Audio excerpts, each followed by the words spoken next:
Well, hello there, Psych2Goers, welcome back. Do you seek change in your life? Maybe things have felt rather dull or repetitive. Sometimes change can be good, like living someplace new or taking on a new job or regimen, such as diet or an exercise plan. Other times, not so much.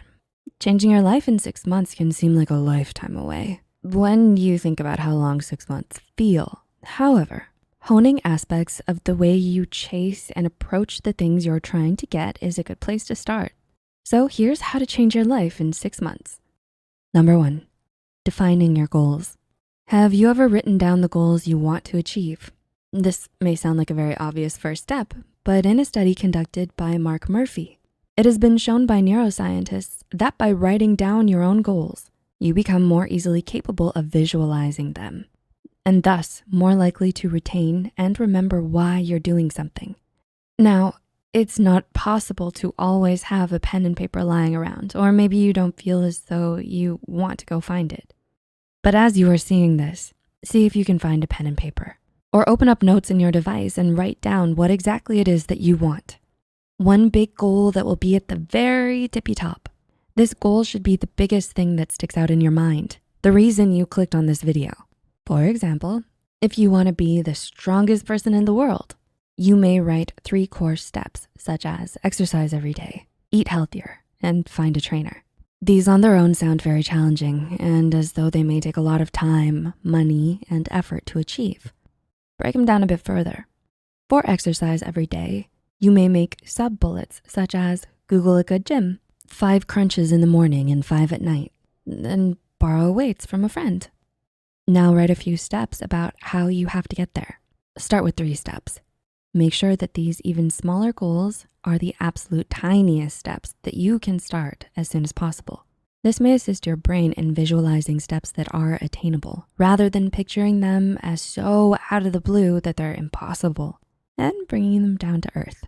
You will notice that when you break your ultimate goal down into pieces, it gives you a starting place for you to begin. Number 2, starting small, yet forgiving. This is the time that it'll be different. I'm going to do it perfectly. If you find yourself striving for perfection, telling yourself this can sometimes be a detriment to your success even before you start. Ouch. If you've ever started a New Year's resolution before or known someone who has, burnout or fatigue can be unforgiving, leaving you to feel as though if you fall through with your promise, then the entire thing is ruined.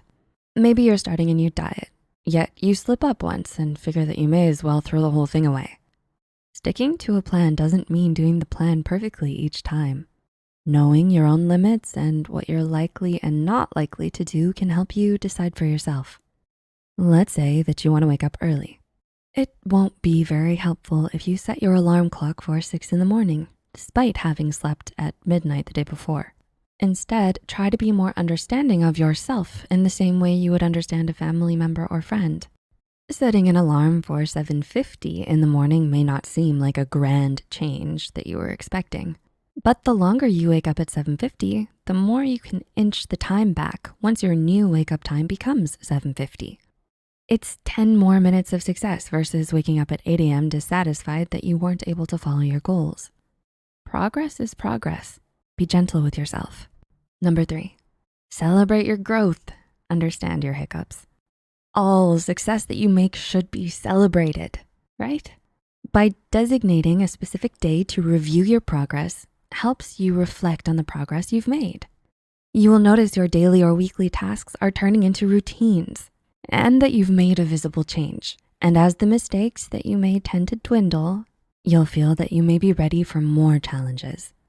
Tricking your brain into thinking very difficult tasks are part of your everyday life, you are actively increasing the amount of change that you can introduce into your life. You may find that you've been doing exercises for 20 minutes instead of the 5 you promised. If you notice that it's something that you're able to keep up, then relish in your success. On the flip side, if you have found yourself skipping daily habits or steps every so often, analyze why they aren't quite working. Be honest with yourself. Is it too boring? Too hard? You don't understand it, or just don't have time? The answers will help you to adjust these goals to make them fit better for you. Once the 6-month period has passed, you will notice that instead of having only a few weeks or months of rigorous progress, only for it to stop short in disappointment, you're making steady progress to a goal that you formulated, nurtured, and worked for all by yourself. What are some of your goals that you're going to be working towards over the next 6 months? Feel free to leave a comment down below with your thoughts, experiences, or suggestions. If you found this video helpful, be sure to hit the like button and share it with others who need to hear this. Don't forget to subscribe to Psych2Go and hit the notification bell for more new videos. Thanks for watching.